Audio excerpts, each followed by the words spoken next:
My name is Ricardo Gomes. I am a professor in the School of Design at San Francisco State University and a mass art alum who believes inclusive design immersion can change the world.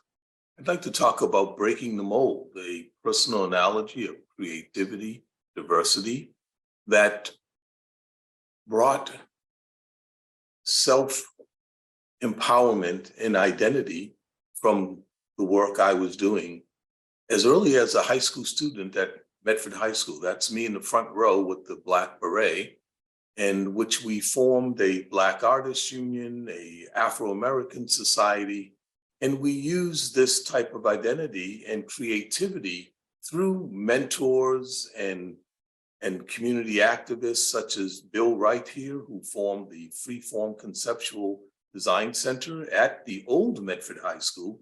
And he's the first person who taught me about industrial design, walked into my art class when I was 16 years old and taught me about industrial design, self-taught designer. And through his influence and inspiration, it gave me all the tools that I needed to move forward into art school and beyond. This was a healthcare container I designed in the Freeform Conceptual Design Center with Bill Wright. And that's me right there, 17 years old, 1974, looking at healthcare delivery and what that may look like in a form of a vehicle. And I had another great mentor, Gary Rickson, who was a well-known wall muralist in Boston. This was one of his famous murals in Roxbury. It's called Africa is the Beginning. And this type of inspiration, I worked with Gary Rickson through the Institute of Contemporary Art when I was 16, 17 years old in 1974, 75 in summer workshops. People like Dana Chandler and other Boston artists were tremendously inspirational in my formulating my beginning, my creative beginning and what that may look like. This was one of my paintings I did when I was a freshman at Mass Art that just took this type of Afrofuturism, global identity, this kind of narrative, storytelling narrative from the perspectives of persons who weren't well represented in design. So the beginner's mindset was very important because as a beginner, there were many possibilities for me, possibilities that did not exist with people who were not coming from my perspective. Experts were enamored in the convention of what was the status quo. So here I am as a young designer, maybe 18, 19 years old in the design studio at Mass Art. I was one of the first African Americans to study industrial design at Mass College of Art.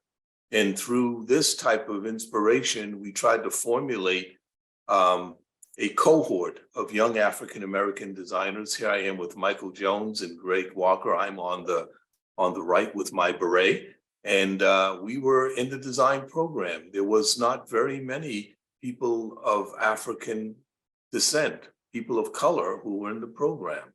We were even taught that maybe we didn't belong or we were part of affirmative action quotas. But this was the Black Artists Union, which gave us a sense of identity, a sense of place, people, place, process. And through this camaraderie, in which we not only extended it through the African American students, but also Asian students and Latino students, students who, again, were not in the books, were not in the curriculum.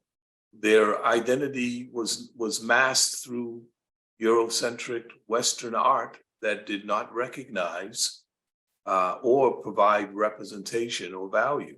So here I was graduating in the middle with my beret again in my cohorts, and we were protesting against the Mass Art at the time wanted to move to the Charlestown Naval Yard, and we felt that wasn't a place that was conducive to representation and a comfort zone and a conducive environment for learning. This is one of my buddies, Joe Luongo, and that was my heart that I got. And one of my awards is an alumni award or one of the top graduating design students in the program. and my jumpsuit had a sign on it, "No move to Charlestown" in the back of it. And I took that kind of evolution, revolutionary, agent of change concept, and I took it with me when we graduated and we went to Cuba with a group of artists and designers, and we spent about 2 weeks doing a workshop with Cuban designers. I believe it was the Atelier Grafico, and here we were with a group of students from Nicaragua and Ethiopia and other schools that we would visit and look at again, observing, trying to engage, immersion, as we talked about earlier, inclusive design immersion. What does inclusive design mean? What does it look like? What do we look at for inspiration, ideation, implementation? What do we talk about design challenges and opportunities and innovation? How do we deal with human-centered design, people-centered, diverge, converge, and how do we move forward in those changes? And one of my moves forward as I went into the graduate program at UCLA, and I studied design for low-income economies. And this is an article in the New York, Los Angeles Times on designer builds doctor's kit for Africa. And this was my endeavor, was to really apply myself. And this was a design concept for a mobile unit. You saw the earlier unit that I did when I was 16 years old. And this was a unit concept I derived when I was my last year at Mass Art. It was very preliminary, and I knew I had to gain more information and insight into what constituted public health. And so I had some design ideas, but I did not know where and how to apply it. So upon entering into UCLA, I started consulting with doctors in the School of Public Health at UCLA. I started to consult with professors involved in urban planning and third world development and African studies, because I knew as a designer, I knew nothing about healthcare. I knew nothing about third world development, and I knew nothing about Africa.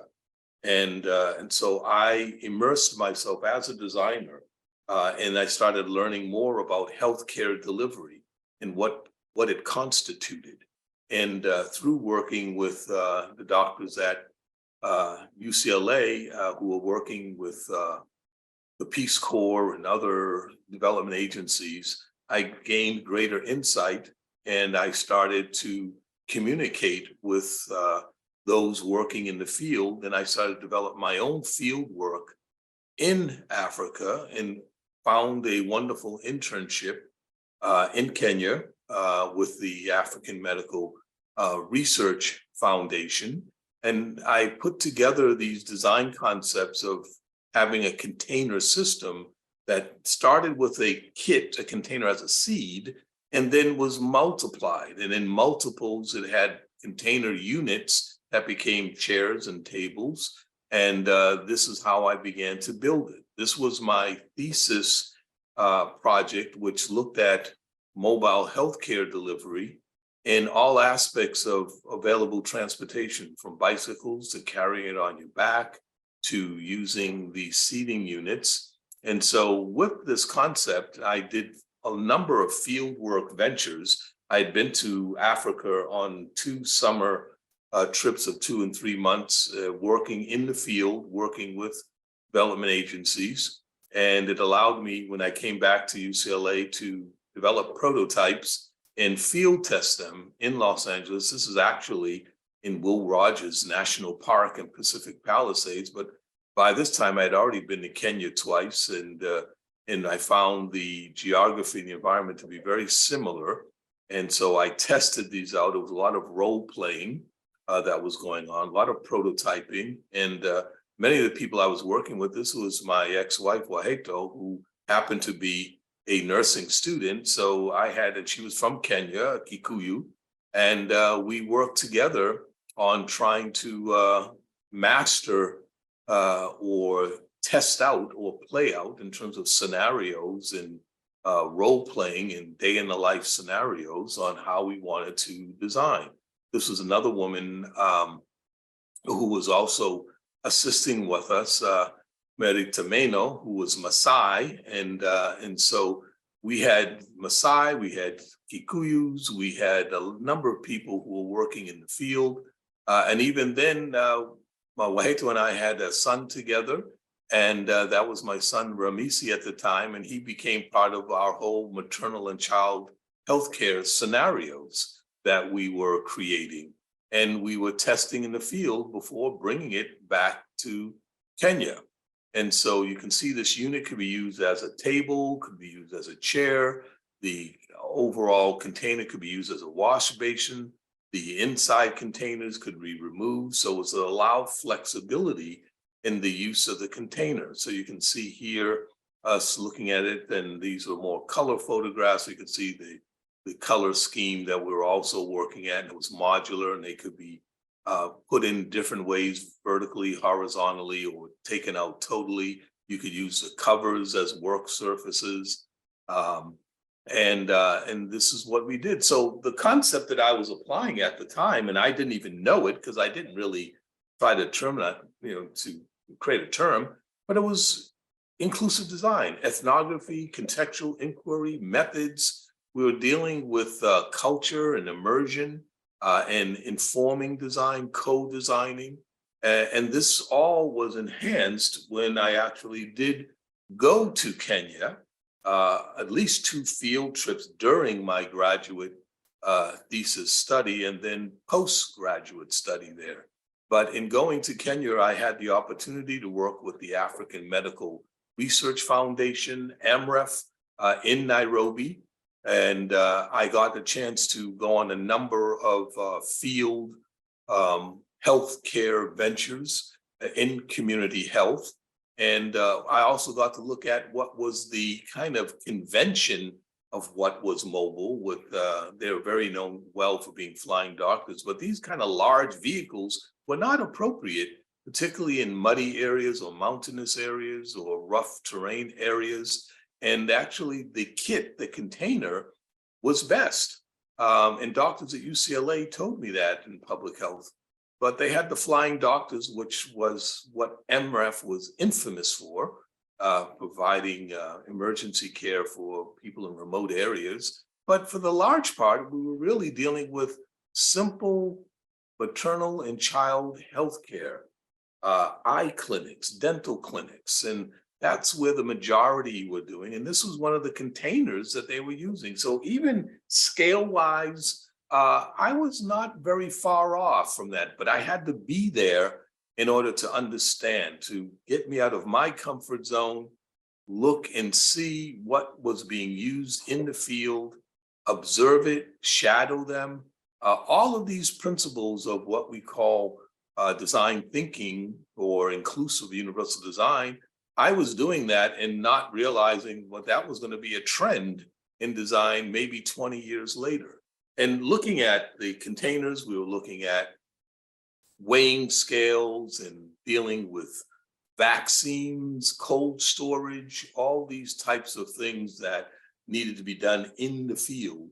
And so cold chain storage was things I was also looking at in terms of making the containers so that could be insulating in terms of cold chain for vaccines and other medicines that are sensitive to heat and temperature and dust and so forth.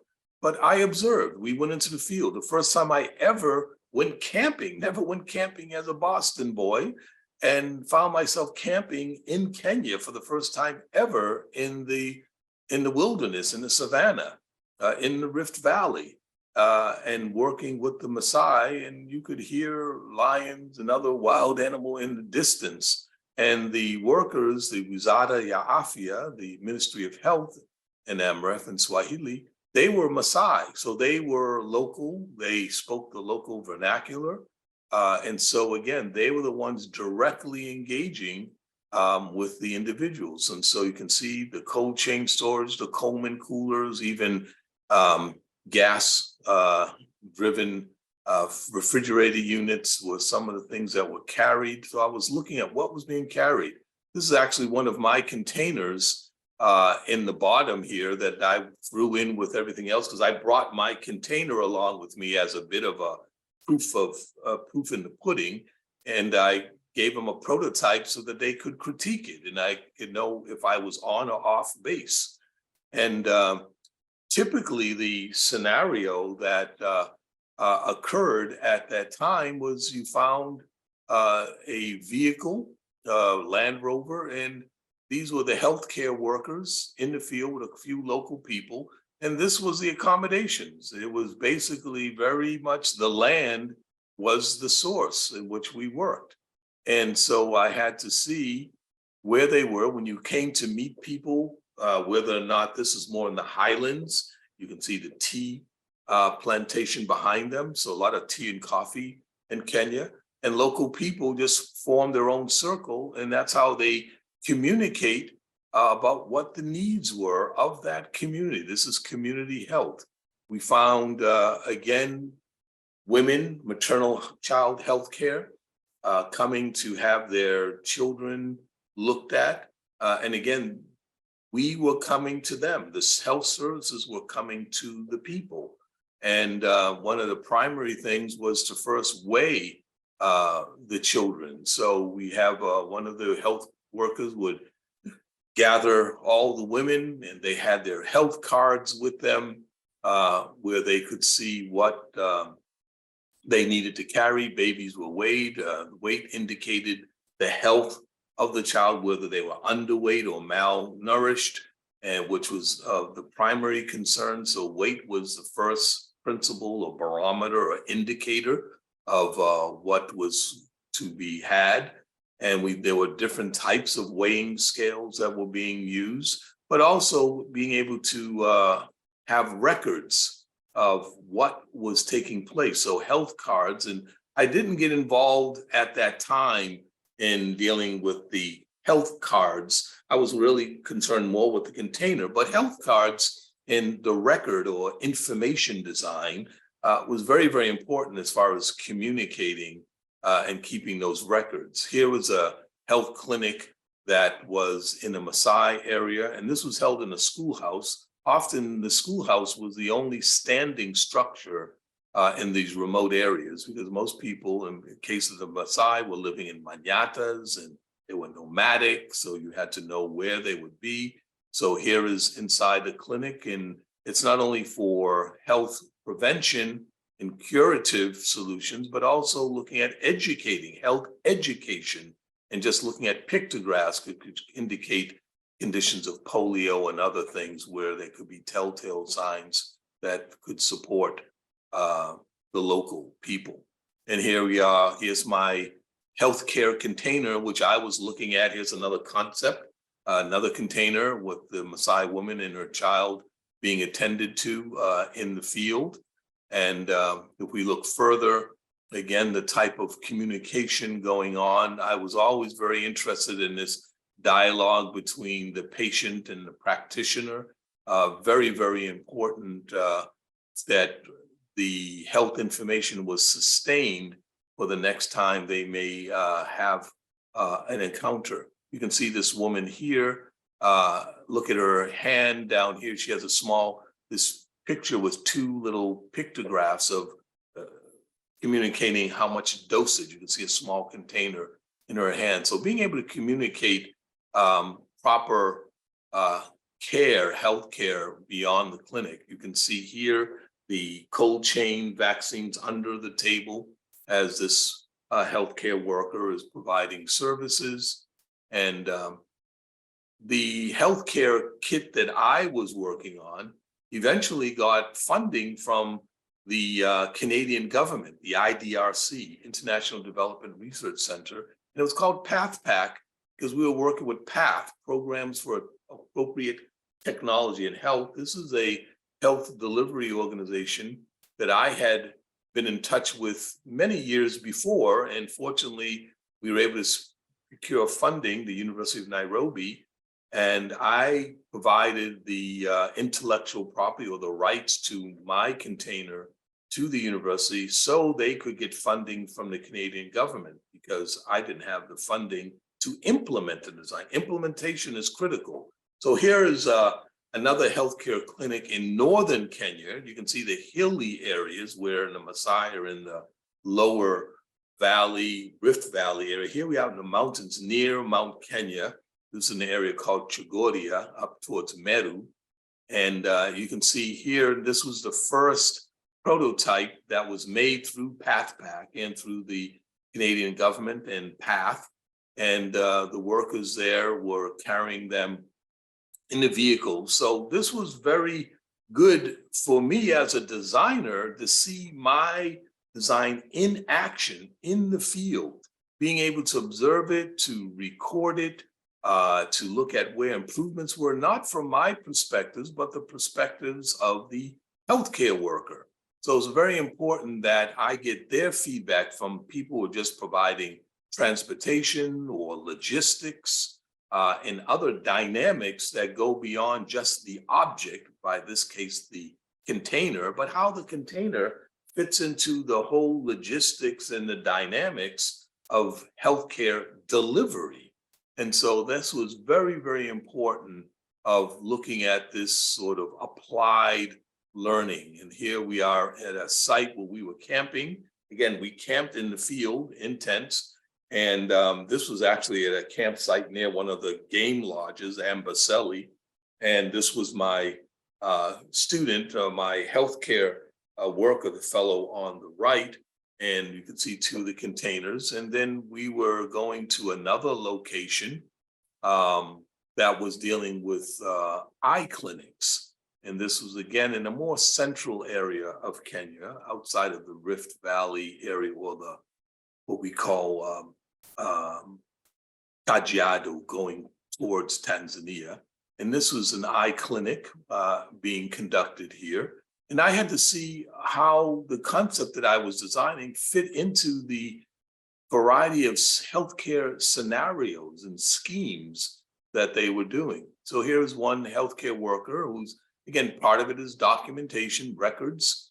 And the container, again, this is probably maybe one of the third applications for the container in the field with different healthcare workers, different environment, different conditions. So we had to see if it was flexible as well and could accommodate different scenarios. So here you see the different containers that are being designed, and even large containers. Now they're showing this more upright. These containers actually came out of the other one. They may lay them down flat so they could better close the container. So right here, it looks like they've got 5 containers, maybe had 2 or 3 in each. And so they could move things around once they got to a clinic site.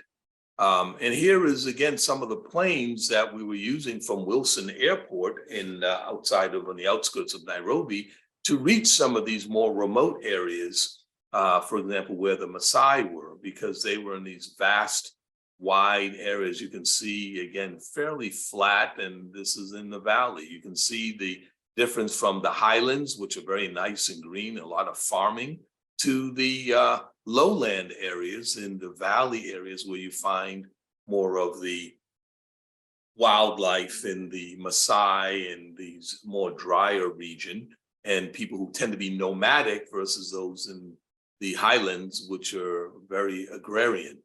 And here, that's myself with my medical assistant. He was a medical student at the University of Nairobi, in our Land Rover, coming from our little hangar in an airstrip in the middle of the Kajiado area, pipeline area of Kenya. And here we would find where the Maasai were, and we'd ask them, meaning the Maasai healthcare workers would scout out where the nomadic group was, and then communicate with them to meet at this particular structure, which again is going to be either a school building or some local building. And you see all the Maasai coming for this clinic, and you can see the nomadic health unit of AMREF. And this would be a whole day venture. One of the doctors that were there, and you see the Maasai with their spears and their gourds and even their little dog, and just a wide, you can see the whole family, which is really amazing. You see the young Maasai, the Maasai words, the children, the women. You can see the gourd there, that they have their little milk and blood kind of drink that they may have for their nutrition.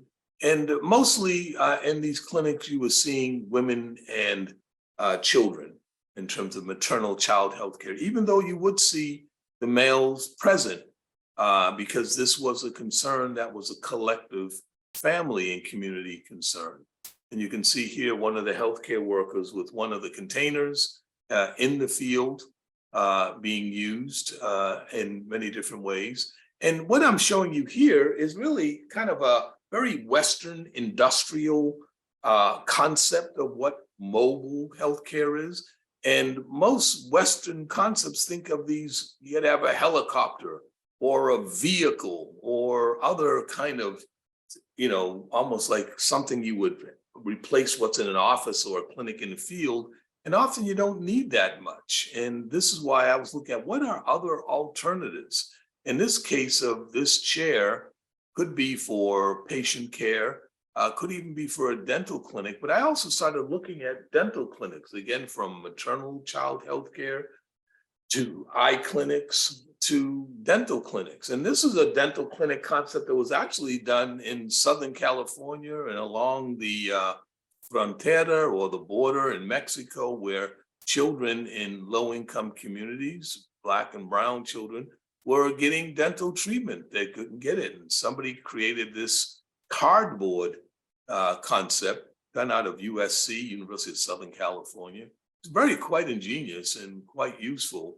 And so I was looking at all different ways, and my concept, again, did incorporate tables and chairs and all. Now, again, in some clinics, they were doing some x-rays. I didn't see any x-rays in Kenya, but mostly the dental care in Kenya was really extracting teeth because people didn't get a chance to see a dentist on a regular basis. So filling teeth were not really the option. But here's a clinic, dental clinic, actually sponsored by the University of Nairobi. So they had all the dental students, but this was more kind of a little bit of a government showcase. So you had a lot of government officials and local politicians and that were around to show. And this was a concept of Volkswagen Kombi that was donated by this German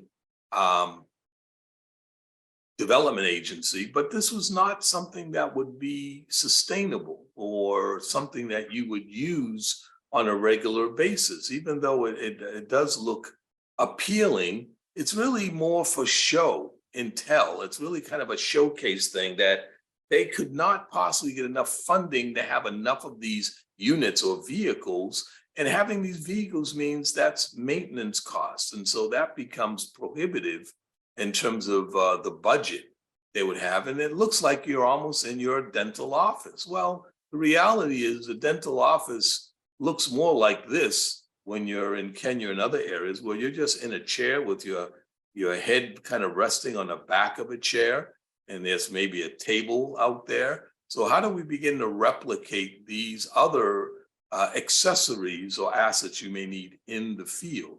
This fellow here in the middle was a dental student that I met in Nairobi and ended up meeting him again at UCLA in their dental school, and then eventually at UCSF in their bio design. But here's a mud hut, which with the two bikes.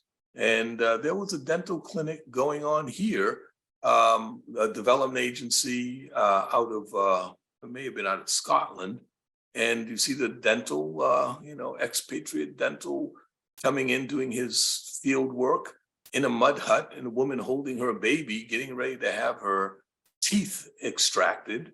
And I would sit and just watch these events. And here's a woman getting her tooth extracted, holding her baby, and she never flinched, never dropped the baby, never made any movement.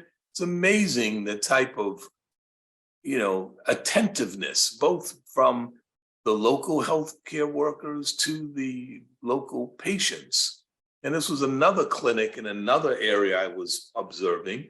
And this, here's, they're using my kit. The previous one, I was just observing it. My kit wasn't being used then, but then I'd come back with my kit.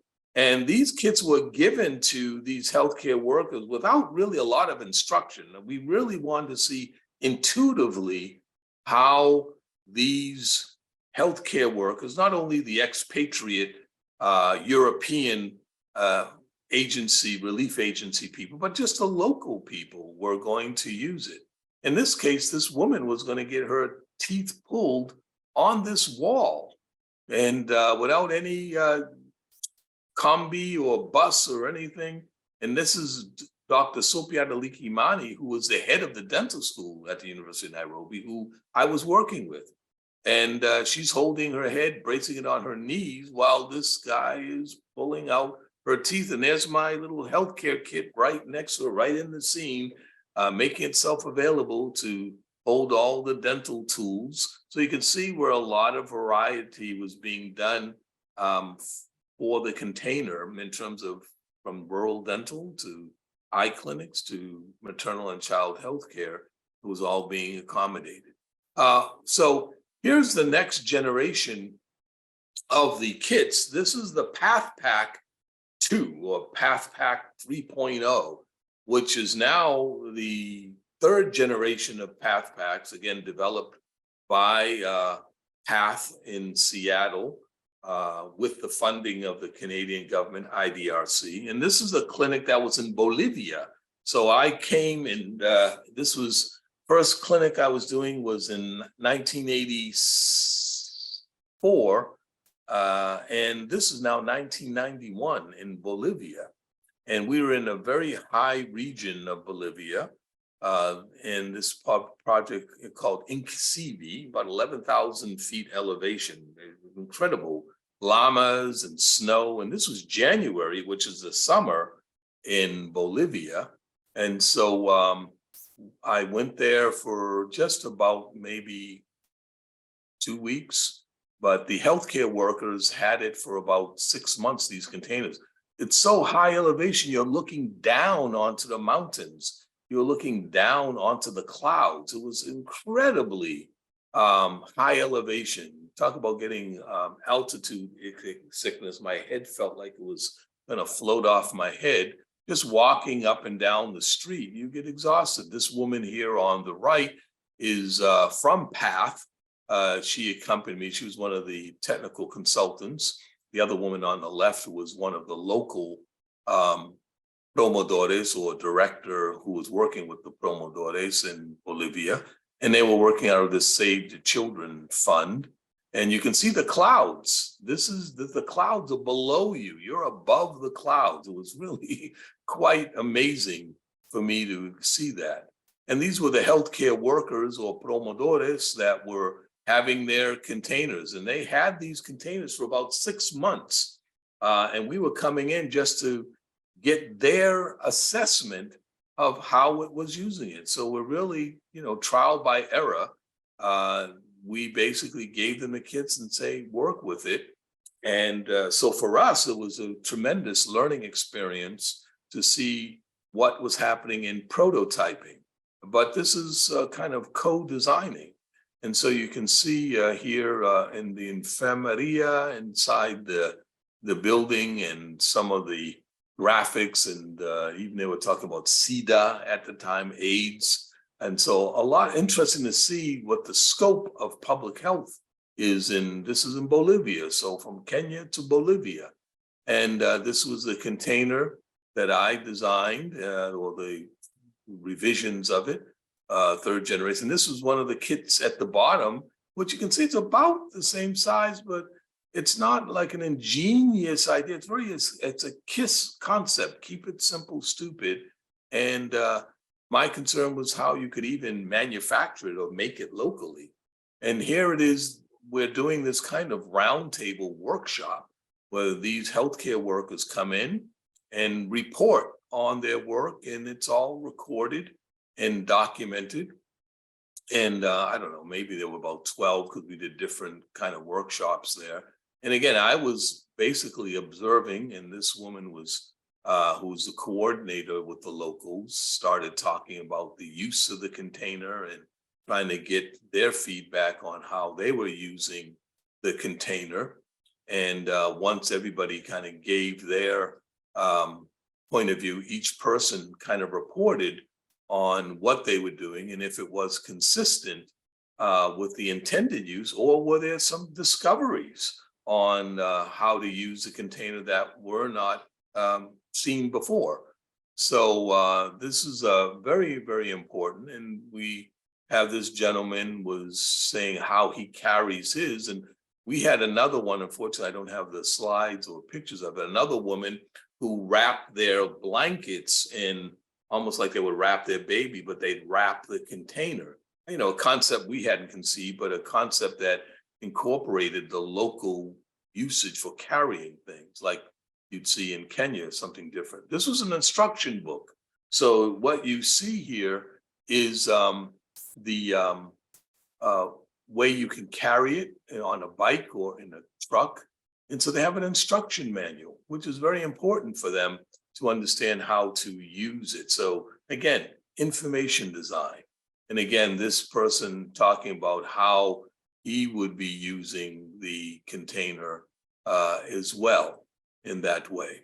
And then this was one of the kind of healthcare supervisors, kind of showing, and each one of these had different numbers on them so they could account for anything from one to another. And so this is, again, just a nice little poster, Dia del Nino in Boliviano. And it was very, very important for us to look at how design incorporates from universal design principles, the 7 principles of universal design, but how equity filters really look at issues of race, culture, gender, age, economic status, and how those filters then establish what's inclusive design. An inclusive design that deals with health and wellness, making place, things, and information safer, easier, convenient, social experience, human experience, usability, all these different experiences that go beyond the object, not designing for the object, but designing for the experience, the user outcome. And so looking at the ethics and leadership in inclusive design has always been one of my value sets before the terms were even coined or incorporated. That was part of my intuition. This was part of my DNA. And looking at design across the lifespan. How do we deal with design from maternal and child health, from the infant or the youth, all the way up to aging? So taking into account issues of aging, issues of health, issues of family, issues of community. How do we look at those experiences and the gaps between the rich and the poor countries in terms of children born and how long they can be expected to live? How does the disparities in longevity and how we deal with that on a local level? Because when we deal with longevity, it's quite different from poor countries and rich countries. And so there is not any equity in longevity or health and wellness or the services that help sustain or guarantee those types of measures. So we look at how that transcends to also the expenditures that we may be using from one country to the other or from one community to another. I mean, we talk about taxes and disparity just in the United States alone between Black and brown communities to white communities. And it's tremendous, the difference in economy, which impacts the services. So health and healthcare for Black people in the US is quite different. You know, Black people have higher rates of illness and death compared to white people. We know with maternal child healthcare, when we look at what happens with birth, I think Black women are 3 times more likely to die or from prenatal or health delivery. Why is that so? So again, what we're looking at is designing world-class healthcare from a rural healthcare container system in Kenya or Bolivia. How does that deal with ensuring that we don't have a first class or a second class healthcare? We have a world-class healthcare. And so that's very, very important for us to look at being inclusive design on collaboration and interdisciplinary aspects.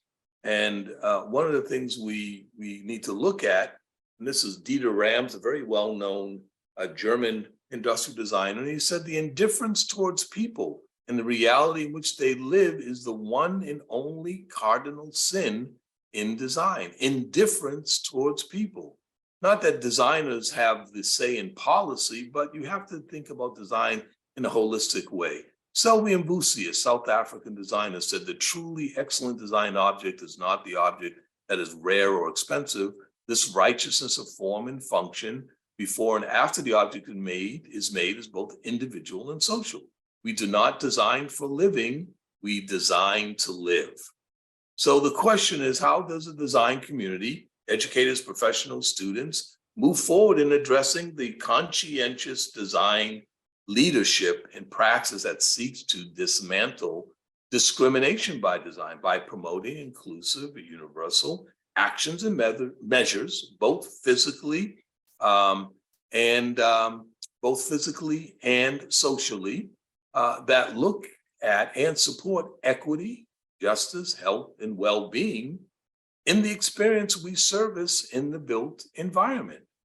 So that's my journey from Medford High School in Boston, from the Institute of Contemporary Art, and my two African-American mentors that helped establish my beginning in design education, creative education, up to my being able to be an education award recipient from the Industrial Society of America in 2020. So I feel I've gone full circle from being a learner and an applied learner, an observer, to teaching and practicing